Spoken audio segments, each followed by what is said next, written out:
संतों ने बनाया, बनाया तो खाया,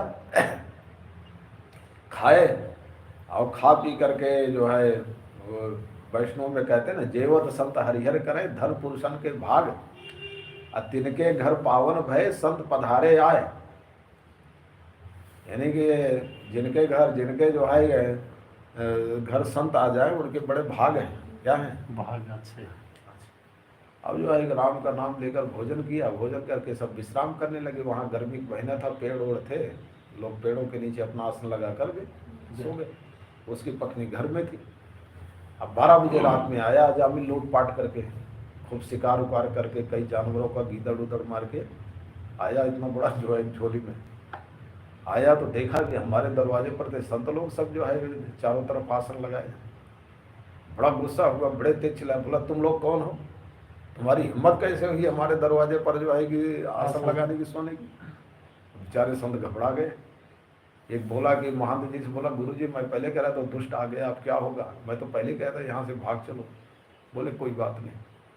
इतने में अजामिल की वो पत्नी सुनी, घर से निकली और निकली तो वो कहती क्या बात है, तुमको संतों से बात करना भी नहीं आता? ऐसी बात। और अजामिल से सब डरते, लेकिन अजामिल उससे डरता था, पत्नी से। एक बात और होती, जो पत्नी से डरता है कभी कभी उसका कल्याण भी हो जाता है।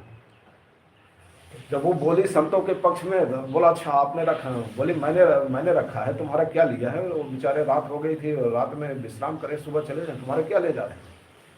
बोला अच्छा आपने रखा, कोई बात नहीं, 2-4 दिन और रख लो, कोई बात नहीं। इनको भी एक खिला दो जुलाया। अब संतों ने कहा कि अच्छा है, उसने इसको अच्छा जो है सबक सिखाया। तो फिर अब रात भर विश्राम किए, सुबह हुआ तो अजामिल जो है कि संतों ने कहा कि अजामिल, हाँ रात में संतों ने विचार किया कि हम लोगों ने कैसा भी हो, पापी है, दुष्ट है, लेकिन इसका उद्धार करना चाहिए, क्योंकि इसका अन्न हम लोगों ने खाया। अगर इसका भी पतन होगा तो लोग यही कहेंगे देखो अजामिल, जिस अजामिल ने संतों की सेवा की उसका भी क्या हो गया, पतन हो गया, पतन, नरक में गया। तो इसका कल्याण करना चाहिए। तो आपस में विचार किया उन्होंने क्या करना चाहिए। तो कोई कहता मैं इसको कह दो माला फेरे, बोले माला तो फेर नहीं सकता, है दुष्ट है, न भजन कर सकता है, न माला फेर सकता है, न गंगा नहा सकता है, ये सब दान पुण्य भी नहीं कर सकते, ये सब कर क्या करेगा। तो अंत में विचार किया कि अगर इसके किसी पुत्र का नाम भगवान का नाम रखवा दिया जाए तो क्या होगा, कम से कम उसी बहाने भगवान का नाम इसके मुख से आएगा। हाँ। तो सुबह हुआ तो उसकी पत्नी आई संतों को प्रणाम करने, संत लोग जाने लगे। तो अजामिल को भी ले आई कि तुम भी प्रणाम कर लो। तो वो करना तो नहीं चाहता था, लेकिन पत्नी के कहने से करना पड़ा और झूठे मूठे करने लगा।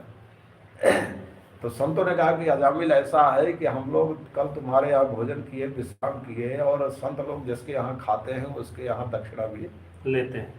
तो फिर गुस्सा हो गया।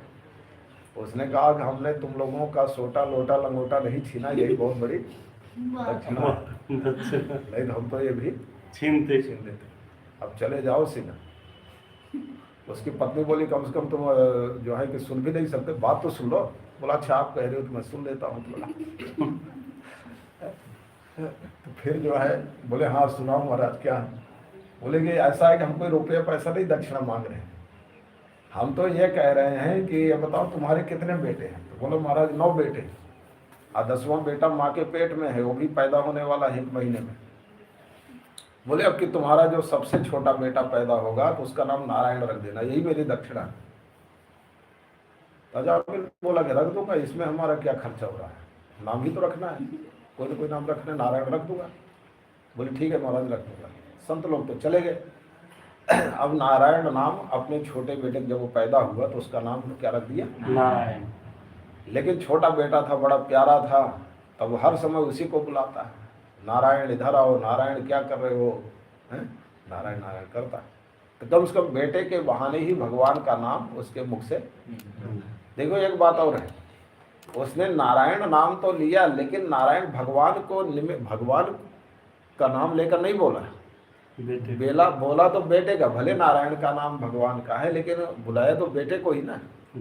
ये भी नाम नहीं है, केवल नामाभास है, इसको कहते हैं नामाभास। हाँ, कि सीधा